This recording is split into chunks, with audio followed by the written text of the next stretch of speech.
Ich bin angekommen in New York City und zum ersten Mal zu Gast hier im Hilton New York Midtown. Und dank meines Diamond-Status habe ich ein Upgrade bekommen. Gebucht hatte ich eigentlich ein ganz normales Standardzimmer im unteren Stockwerk und habe jetzt ein Zimmer bekommen im 32. Stockwerk. Und das schauen wir uns jetzt einmal im Schnelldurchlauf an.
Mich interessiert ja ehrlich gesagt meist bei Hotels, wie ist denn die Aussicht?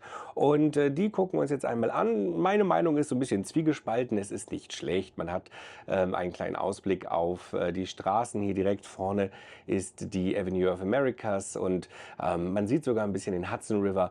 Aber naja, wirklich eine richtig große, tolle Aussicht jetzt über irgendwie weitere Strecken hinweg. Die gibt es leider nicht. Aber trotzdem finde ich, ist das okay.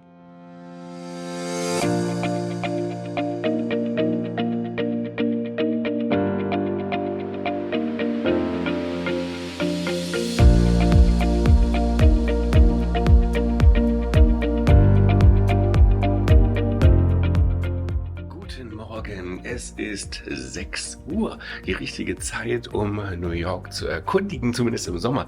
Denn jetzt ist es noch einigermaßen kühl draußen und ich werde jetzt die Stadt ein wenig noch erkunden, bevor es heute Nachmittag dann mit JetBlue geht von JFK nach Las Vegas. Und dabei nehme ich euch natürlich wie immer mit.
Sieht doch wirklich nicht schlecht aus, oder? Gebucht habe ich das Zimmer übrigens mit Hilton Honors Points. 72.000 Punkte waren dafür notwendig. Alternativ hätte ich das Ganze auch natürlich gegen Geld hier machen können. Das wären mit Steuern, Gebühren und Resort-Fee ungefähr 350 € gewesen. Das geht in der Nebensaison auch etwas günstiger, muss man gleich dazu sagen. Aber jetzt ist natürlich auch hier Hochzeit. Es sind Ferien und New York ist natürlich voll. Ich habe mich hier auf jeden Fall sehr wohl gefühlt und würde hier wieder 1 oder 2 oder 3 Nächte verbringen. Und vor allem die Lage ist sehr, sehr gut. Hier direkt nebenan ist das MoMA. Wir sind hier direkt am Times Square. Hinter mir ist das Rockefeller Center. Also es ist wirklich alles sehr, sehr schnell erreichbar. Und jetzt geht es aber auch wirklich zum Flughafen. Das Ganze mit dem AirTrain von Grand Central Station zum JFK Airport. Dazu gibt es in Kürze nochmal ein ausführliches Video, wo ich euch die verschiedenen Wege zeige, wie man vom Flughafen nach Manhattan oder auch dann zurückkommt, was kostet es und so weiter. Denn inzwischen habe ich, glaube ich, ja, so gut wie jede Möglichkeit genutzt und ja, kann euch da auf jeden Fall meine Meinung dann dazu mitteilen. Und vielleicht ist es auch für euren nächsten New York-Trip dann hilfreich.